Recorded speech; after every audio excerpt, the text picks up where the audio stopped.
I never thought much about Kalen before that moment. I mean, he was just my roommate, you know.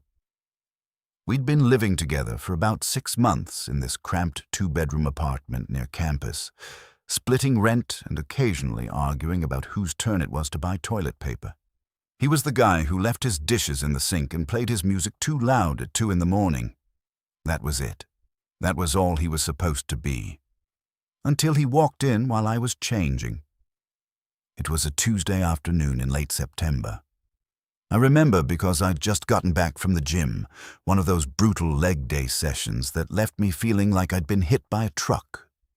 My shirt was soaked through with sweat, clinging to my back in that uncomfortable way that makes you want to peel your own skin off.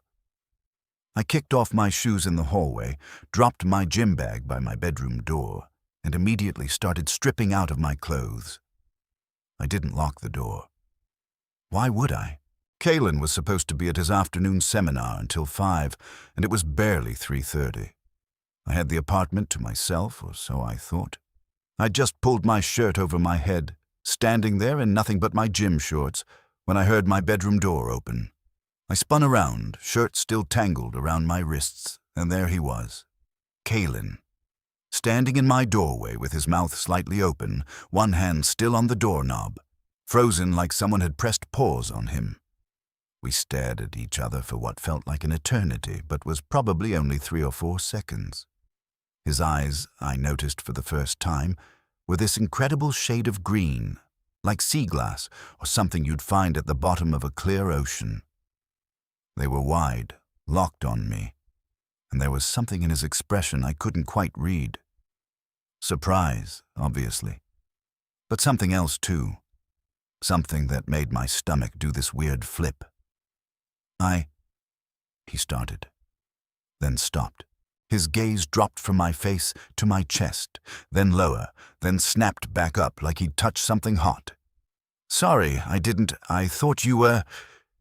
It's fine, I said, finally managing to untangle my shirt and drop it on the floor. I reached for a clean t-shirt from my dresser, suddenly hyper-aware of my own body in a way I'd never been before. Your seminar got cancelled? He didn't answer. He was still staring, and now I could see a flush creeping up his neck, turning his ears pink. His dark hair was messier than usual, falling into his eyes, and he had this look on his face like he'd completely forgotten why he'd come into my room in the first place. Kalen, I said. He blinked, shook his head slightly. What? Your seminar? Oh, yeah. Professor Hendricks is sick.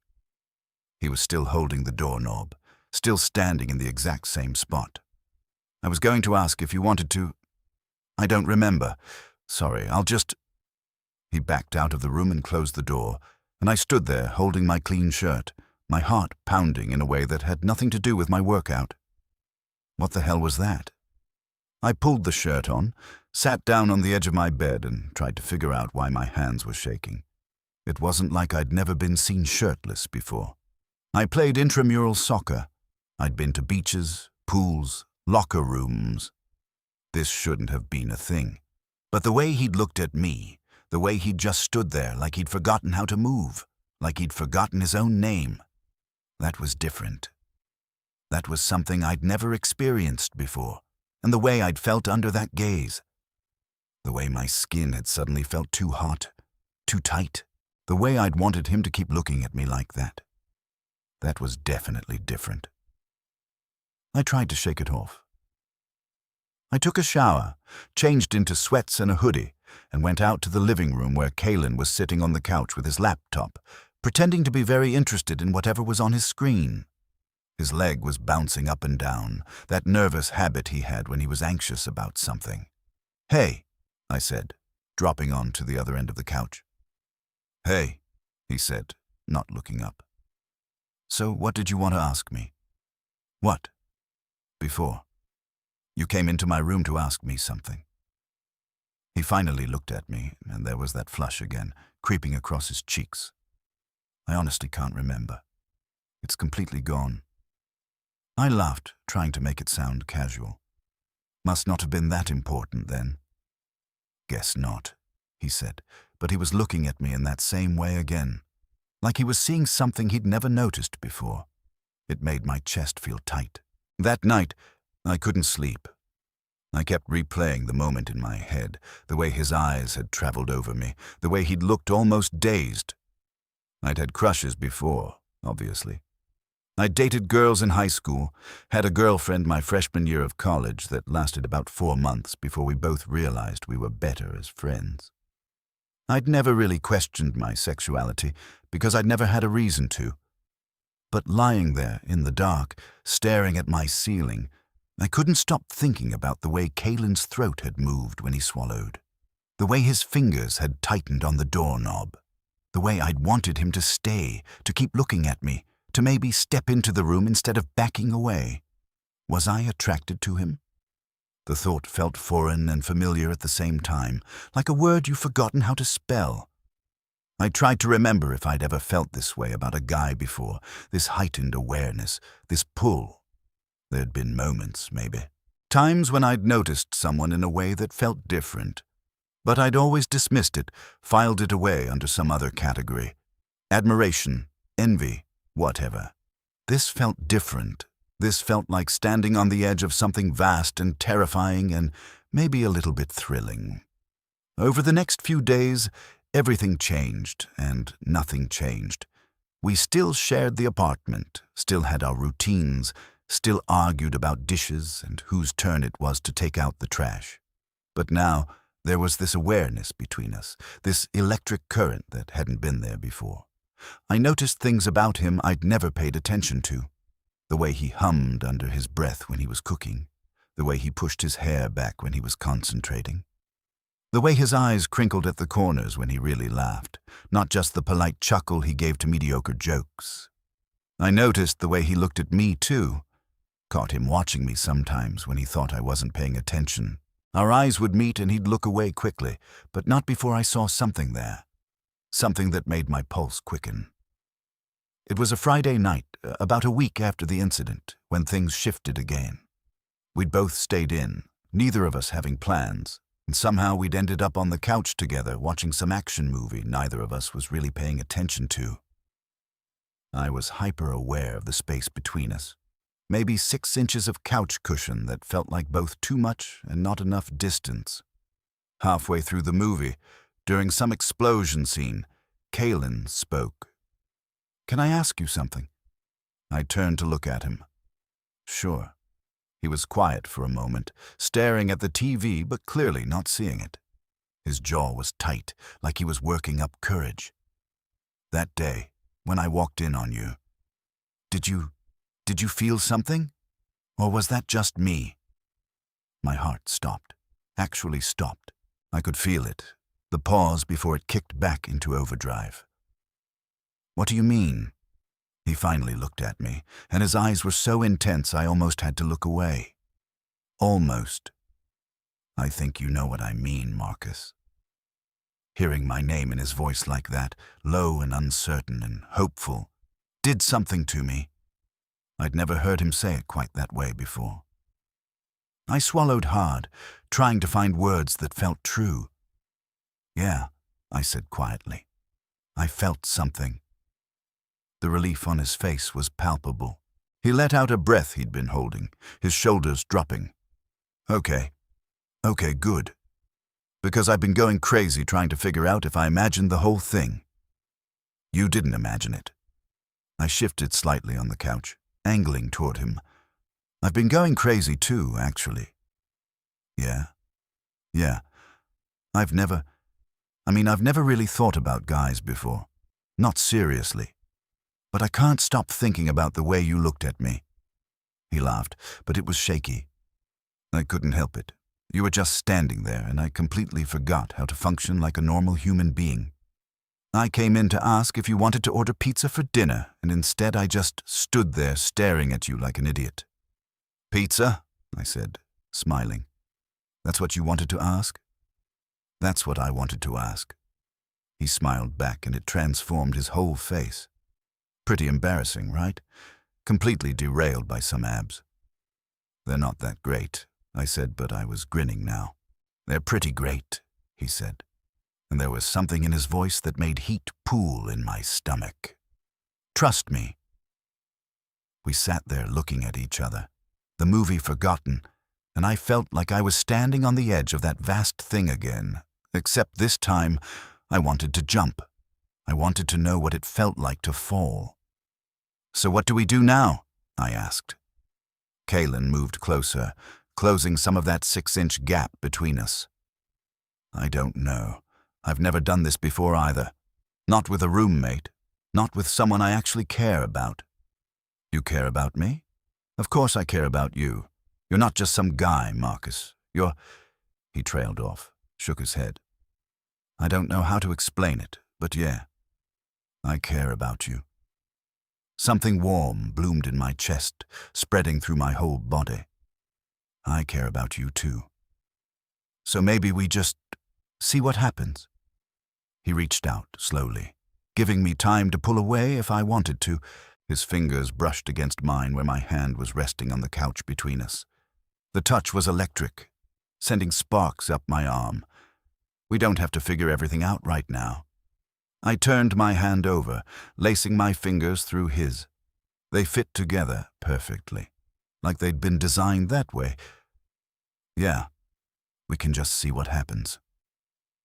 We sat like that for the rest of the movie, hands intertwined, both of us pretending to watch the screens while really just being acutely aware of every point of contact between us. It was terrifying and exhilarating, and felt more right than anything I'd experienced in a long time. After that night, we fell into a new rhythm. We didn't label it, didn't make any grand declarations. We just existed together in this space we were creating, learning each other in ways I'd never learned anyone before. I discovered that Kaylin was a morning person who liked his coffee with way too much sugar, that he had a scar on his left shoulder from a skateboarding accident when he was 12, that he got quiet when he was overwhelmed and needed space to process his emotions. He learned that I was terrible at mornings and needed at least 20 minutes of silence before I could handle conversation, that I stress-cooked when I was anxious about exams, that I'd never been good at talking about my feelings, but I was trying, for him, to get better at it. We had our first kiss on a Wednesday night, 3 weeks after he'd walked in on me changing. We were in the kitchen, both of us cooking dinner together, moving around each other in the small space. I was chopping vegetables and he was stirring something on the stove, and he said something that made me laugh. When I turned to respond, he was right there, closer than I'd expected, and we just looked at each other for a moment. Then he leaned in, slowly, his eyes searching mine for permission. I closed the distance between us, pressing my lips to his, and it was like everything clicked into place. The kiss was soft, tentative, both of us learning the shape of each other. His hand came up to cup my jaw, thumb brushing against my cheekbone, and I felt like I was dissolving. When we pulled apart, we were both breathing hard. He rested his forehead against mine, eyes closed. "I've wanted to do that for weeks," he whispered. "Me too," I said, and kissed him again. Things weren't always easy. There were moments when I panicked, when the weight of what this meant crashed down on me. I was falling for my male roommate. I was attracted to a man. This was real, and it was changing everything I thought I knew about myself. Sometimes that felt like too much, like I was drowning in uncertainty. Kaylin was patient with me during those moments. He never pushed, never demanded more than I could give. When I needed space to think, he gave it to me. When I needed reassurance, he provided it without making me feel weak for asking.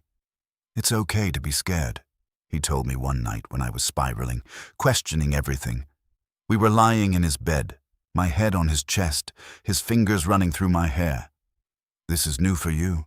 Hell, it's kind of new for me too, even though I've known I was into guys for a while. Every relationship is different. Every person brings up different fears." "What are you scared of?" I asked. He was quiet for a moment. "I'm scared that you'll wake up one day and realize this was just a phase or an experiment or whatever. That you'll decide you're not actually into men, you were just into the idea of me. I'm scared of losing you, not just as a boyfriend, but as a friend. Because even before all this, you were important to me." I lifted my head to look at him. "I'm not going anywhere. I can't promise I won't freak out sometimes or need to talk through things, but I'm not going anywhere. This isn't a phase, Kaylin. You're not an experiment. You're everything." His eyes got shiny, and he pulled me down for a kiss that felt like a promise. We told our friends gradually, testing the waters. Most of them were supportive, some surprised but happy for us. There were a few who didn't get it, who said things that hurt even when they didn't mean to. But we navigated it together, learning how to be a united front, learning how to protect each other and ourselves. My family was harder. I called my mum on a Sunday afternoon, 2 months into whatever this was with Kaylin, and told her I was seeing someone. When she asked about her, I corrected her. The silence that followed felt like it lasted hours. "Oh," she finally said. "I didn't know you were... you never said..." "I didn't know either," I told her honestly. "Not until recently. Not until him." She asked questions, some of them difficult, some of them painful, but she listened, really listened, and by the end of the conversation she said she just wanted me to be happy. It wasn't perfect acceptance, but it was a start. Kaylin held me after that call, let me cry out all the fear and relief and complicated emotions I'd been holding in. "I'm proud of you," he whispered into my hair. "That took courage." "I was terrified," I admitted. "I know, but you did it anyway. That's what courage is." The semester moved forward, fall turning to winter, and we moved forward with it. We had our first real fight in November, something stupid about him making plans without checking with me first. We both said things we didn't mean, and I spent 2 hours hiding in my room convinced I'd ruined everything. But then he knocked on my door, and we talked it through, and we learned how to apologize, how to communicate better, how to fight fair. We learned how to be together in all the small, mundane ways, how to share space and time and life, how to balance our individual needs with our relationship, how to be partners. One night in December, during finals week when we were both stressed and exhausted, we were lying on the couch together, tangled up in each other and a blanket. Snow was falling outside the window, the first real snow of the season, and everything felt quiet and peaceful despite the chaos of exams looming over us. "Hey," Kaylin said softly, his fingers tracing lazy patterns on my arm. "Remember when I walked in on you changing?" I laughed. "How could I forget? That was the beginning of all this." "I never did remember what I came in to ask you." "You did, actually. Pizza. You wanted to ask if I wanted to order pizza." "Oh, yeah." He was quiet for a moment. "You know what I think actually happened?" "What?" "I think I forgot because my brain completely short-circuited. I think I took one look at you and every coherent thought just evaporated. And I think some part of me, the part I'd been trying to ignore for months, knew that everything was about to change." I shifted so I could see his face.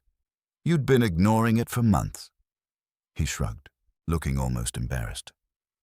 "I noticed you way before that day. I just didn't let myself think about it because you were my roommate and I thought you were straight and I didn't want to make things weird. But yeah, I'd been halfway in love with you for a while." My breath caught. We hadn't said that word yet. Love. We'd been dancing around it, both of us too scared to be the first one to say it out loud. "Halfway?" I asked. He met my eyes, and I saw everything there, all the fear and hope and certainty. "Okay, more than halfway. Basically all the way. I love you, Marcus. I've loved you for a while now." I kissed him, pouring everything I felt into it. When I pulled back, I rested my forehead against his. "I love you too." I didn't know I could feel like this about anyone, let alone about my roommate who walked in on me changing and forgot why he came in. "But I do. I love you." He smiled, that full smile that transformed his whole face, and kissed me again. Outside, the snow kept falling, blanketing the world in white, and inside, we held each other close. Two people who'd found something unexpected and real and worth fighting for. Looking back now, I can see how everything led to that moment. Every choice, every coincidence, every twist of fate that put us in that apartment together, that made him walk in at exactly that moment, that made us both brave enough to acknowledge what we were feeling. It all mattered. It all brought us here. Sometimes the best things in life happen when you least expect them. When you're just living your life, going through the motions, not looking for anything in particular. Sometimes love finds you when you're standing in your bedroom in your gym shorts, sweaty and tired, and someone walks in and forgets why they came. Sometimes it's that simple and that complicated all at once. Kalen is asleep now, his head on my shoulder, his breathing slow and steady. We're still on the couch. The movie we'd put on long since ended, the screen now showing some menu on repeat. I should wake him, suggest we move to an actual bed, but I don't want to disturb this moment. This perfect, ordinary moment that feels like everything. I think about the person I was before that Tuesday in September. The person who thought he had himself figured out, who never questioned who he was or what he wanted. That person feels like a stranger now, someone I knew a long time ago. I'm different now. Not because loving Kalen changed me fundamentally, but because it helped me see parts of myself I'd been ignoring. It helped me become more honest, more open, more myself. That's what love does, I think. Real love. It doesn't change who you are. It just gives you the safety and courage to become more fully yourself. Outside, the snow has stopped falling, leaving everything clean and new and full of possibility. Inside, I hold the person I love and feel grateful for every moment that led us here. For gym sessions that run late. For cancelled seminars. For doors that don't lock. For the courage to admit what you're feeling even when it terrifies you. For roommates who walk in while you're changing and forget why they came in. Because sometimes that's exactly what needs to happen for everything else to fall into place.